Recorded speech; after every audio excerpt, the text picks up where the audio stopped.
Your ancestors may have worked fewer hours than you do this week. Picture a small camp at sunrise. There are no alarms and no calendars, but the day still has a rhythm. People wake with the light, the temperature, and the sounds of others stirring. Someone coaxes last night's embers back into flame. Others check the sky, the wind, and the ground around camp.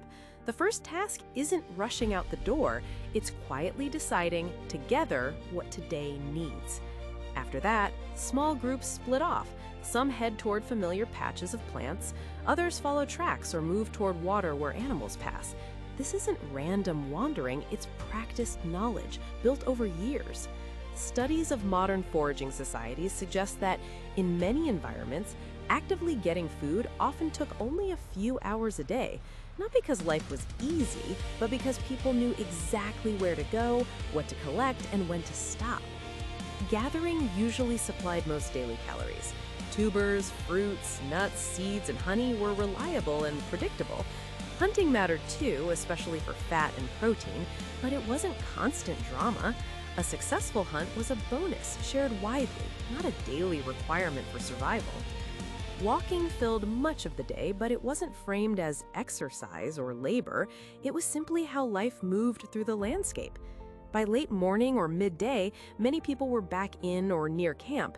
This is when work blended into craft. Food was processed, peeled, roasted, pounded, or dried. Tools were repaired instead of discarded. A stone edge was sharpened, a spear shaft was straightened, fibers were twisted into cord, hides were scraped and softened. These were small tasks, done often, and they mattered. Keeping tools in good shape prevented injuries and failures later.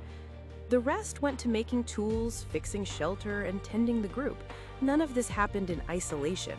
People talked while their hands worked.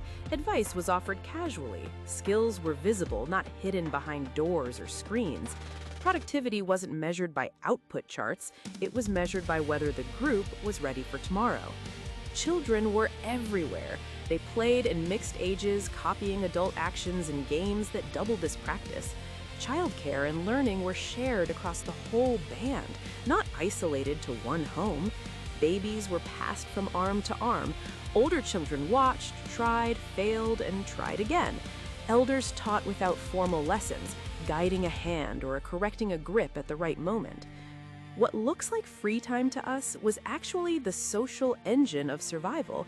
Relationships were maintained, conflicts were eased before they grew, information moved fast. Where fruit was ripening, where water was shrinking, where danger had been seen, community replaced institutions.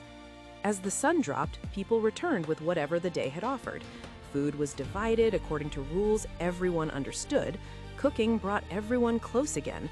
The day was retold, not for entertainment alone, but to update the group's shared map of the world. Then night arrived, and with it, fire. Nights belonged to fire and stories, passing on knowledge that writing hadn't yet replaced.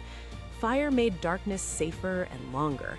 Around it came storytelling, humor, songs, and memory. Stories taught social rules, warned of hazards, explained animals and weather, and connected people to ancestors they would never meet. Eventually, the camp settled. Their lives were hard and short by our standards, marked by danger, injury, and loss. This wasn't a paradise, but it also wasn't endless toil. Much of their time wasn't owned by clocks, bosses, or paperwork. We have more comfort than they ever did. They may have had more daylight to themselves.